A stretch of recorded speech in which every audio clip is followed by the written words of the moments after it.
So it's local time. It's 11:25 p.m. I lost an hour because Toronto area is Eastern, Milwaukee Central. So we're going to Carousel 11 right now, and there's a big line. I have no idea why, but Alex is picking me up. Bless his soul. So I got to get my carousel. I got to go to the Carousel 11 to pick up my baggage because it was kind of a forced checked-in because the airplane was full, which it kind of was. So you know, it's part of it. I'm fucking hungry. Holy cow. And YYZ is actually it's not as, at least this terminal is not as big as I thought, but it's still nice and clear. So hopefully Alex, when you see this, pick me up pretty soon. Hungry. Hopefully get some poutine, get some whiskey, some Labatt Blue light beer. Great.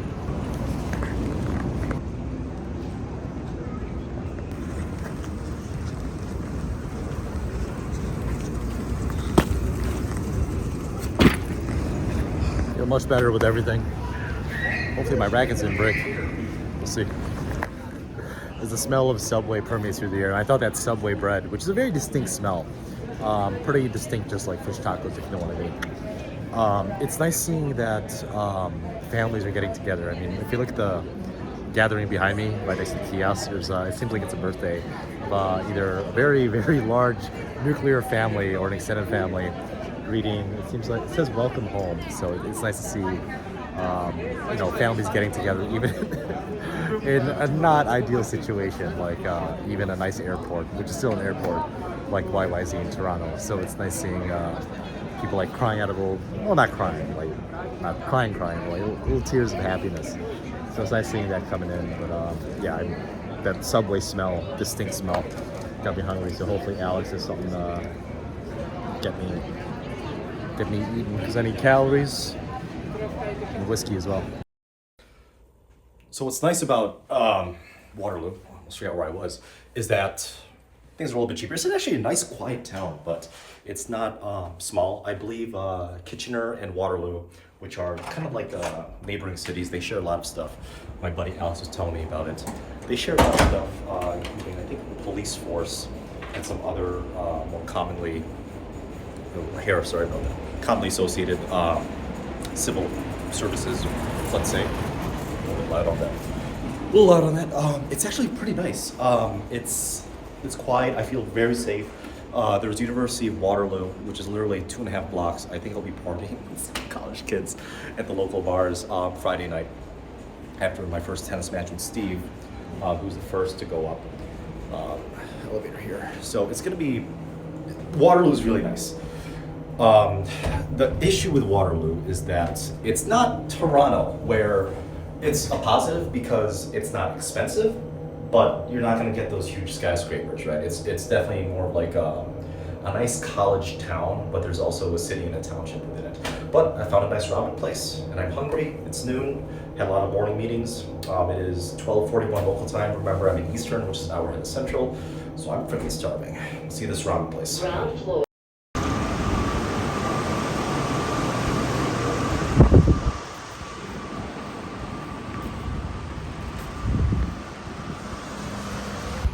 So this ramen place is about an 8-minute walk. I'm taking a left off of the main street. I have no idea what street this is. Obviously, I can't look it up on my phone because that's what I'm recording with. I decided to not bring my full camera equipment. The only camera I brought is actually my phone. So it'll be interesting. But it is a lot nicer. I'm carrying much less weight when traveling. So I'm going down Edo? Herb? Edo? I can't read. About 5 minutes, I'm taking a left on right after I hit the river for this ramen place. But it's a little bit rainy here. Typical Canadian weather. It is March 31st, so spring is around the corner.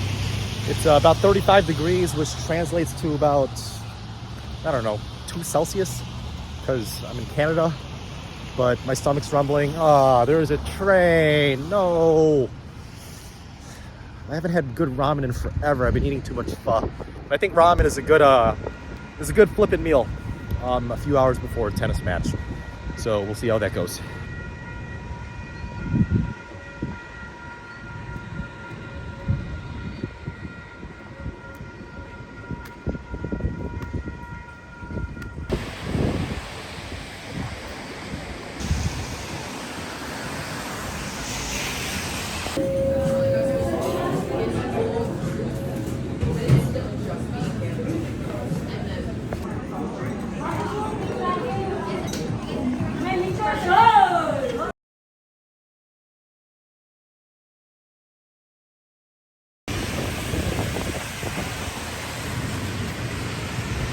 Future Mark here. I did something very rude. Evie, Alex's girlfriend, longtime girlfriend, it was her birthday on the day I recorded this video. So everybody in the comment section, please say, happy birthday, Evie. Back to the video. You guys typically want to see what I'm staying in, right? Let's take a look.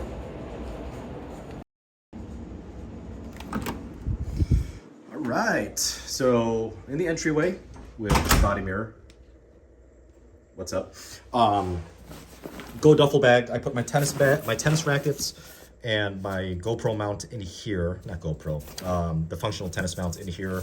All my tennis clothes, and then the medication goes here, and then the underwear and socks go in this little compartment. I'll do a full review of that in the description. Sorry. I'll do a full review of that sometime in the near future. I just haven't had time yet. And a little pocket here I use it for dirty clothes. Vapor Pro 1s, because I'm wearing Vapor Pro 2s. I'm doing a video on that hopefully by Monday. It's published. I like to take my time. Coffee desk over here, water bottle, coffee maker. I already went through all the coffee that they gave me and some to-go cups for the coffee. It's not the best coffee in the world, but dude, it's hotel coffee. It's free. I mean, it's included. What are you going to complain for? King size bed. This is the Advantage tennis backpack. My buddy Lavi was kind enough to send me. I don't think it's even a prototype. It's actually one of the first ones, and there is a Kickstarter for it. I'll leave a link down in the description below, but I love this because it can hold up to 3 backpacks. Or I love this because it can hold up to 3 tennis rackets, as you can see here, and you could fit 2 full-size laptops on the side over here, which is empty because I'm headed out now. Water bottle or tripod on the side, and just personal effects with all these compartments in here. Really well organized, well thought of.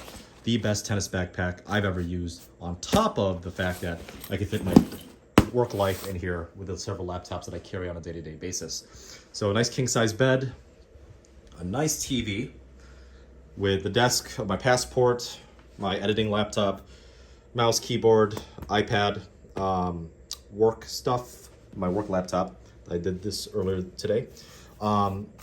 DJI headphones. Sorry, not headphones. DJI receiver and transmitter. I haven't found a use for it yet, but I'll be using it for Wimbledon because there's going to be a lot of ambiance noise.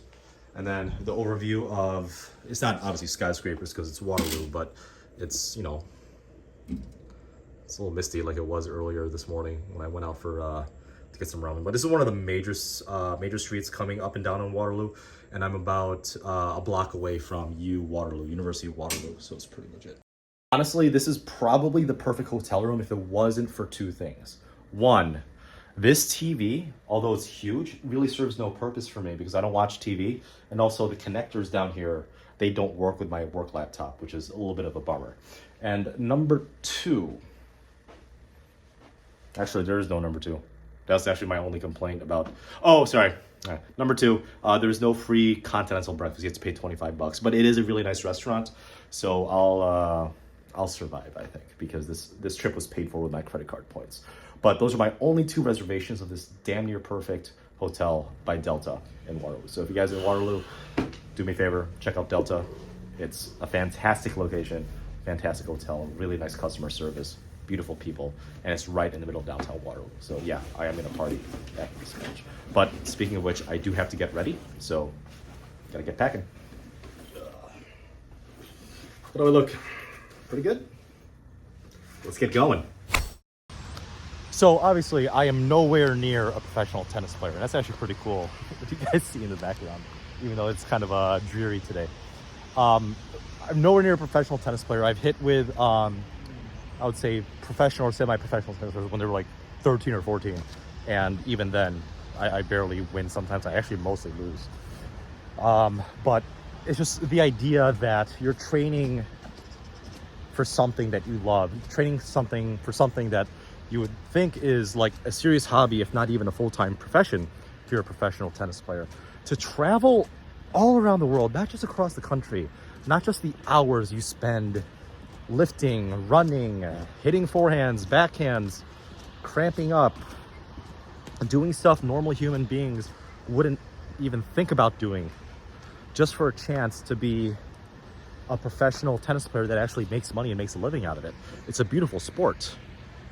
It's actually not as good this way. Oh well. But it's just the idea that they're sinking time and effort, day after day, week after week, month after month, but they are willing to risk that all and travel to another country and face off against someone that's been doing the exact same thing. And yes, as I said, I'm nowhere near a professional tennis player, but you know what? This is as close as it gets for me. And I'm willing to risk it all. And you're about to see it on camera.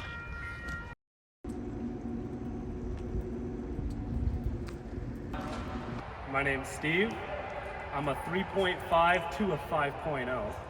I've been playing tennis for 5 to 20 years, and I'm going to play an American today.